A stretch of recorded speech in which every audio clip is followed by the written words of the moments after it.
Okay guys, so we looked at rules of punctuation and capitalization, and now it's time to apply those rules. So we're gonna look at two past paper questions, and we must pay particular attention to the instructions. The instruction states, some punctuation marks and capital letters have been left out in the passage below. There is one mistake in every line, and they want you to insert the missing punctuation mark or capital letter within the passage.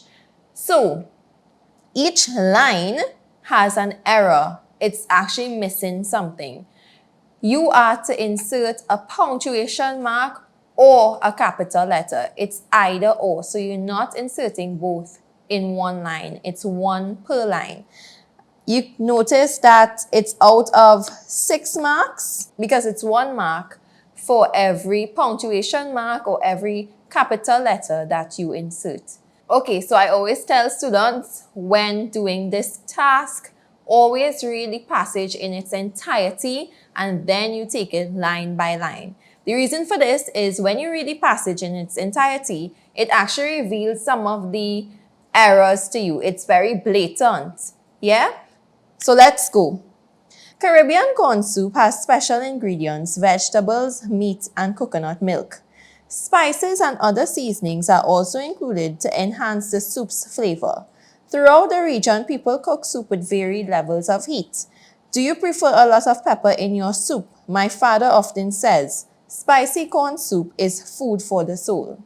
Now, after we've read that, we know and we can see that certain punctuation marks are obviously missing, and we can also see where we need to capitalize. Let's go line by line. First line, Caribbean corn soup has special ingredients, vegetables, meat, and coconut milk. Now this sentence wraps into the next line, but we're focusing on what's on line 7. As we can see, the ingredients are being listed.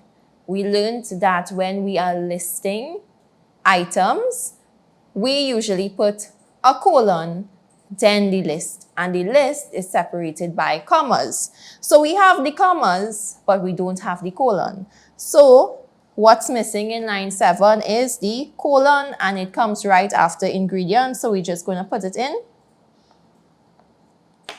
Good. Line 8.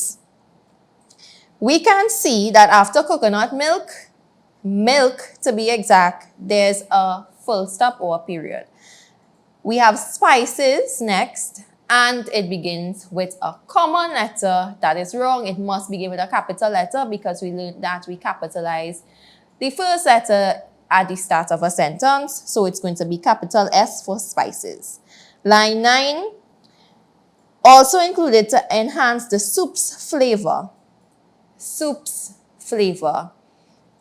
We have the possessive case here. We are talking about the flavor of the soup, so it has to be an apostrophe S. Right? So that's an apostrophe in line 9. Then we have line 10. Throughout the region, people cook soup with varied levels of heat. This is where we need to separate the dependent clause from the independent clause.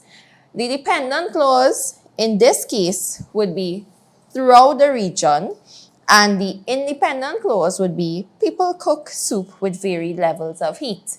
So after region, we must put our comma. That's a comma in line 10. Next line, line 11. Do you prefer a lot of pepper in your soup?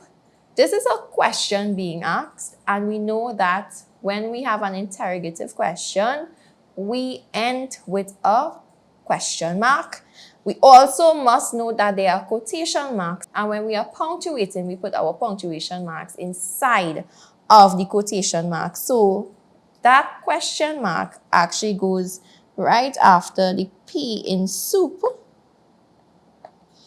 and it goes inside of the close quotation marks. Very important. Right, so last we have, my father often says, spicy corn soup is food for the soul. So we can see that in this line, we have close quotation marks after soul, but where are the open quotation marks? So my father often says, what does he say? These are the exact words of your father. After the comma, we must have our open quotation. So we're putting open quotation marks right here after spicy. And see you all in the next session for the second past paper question.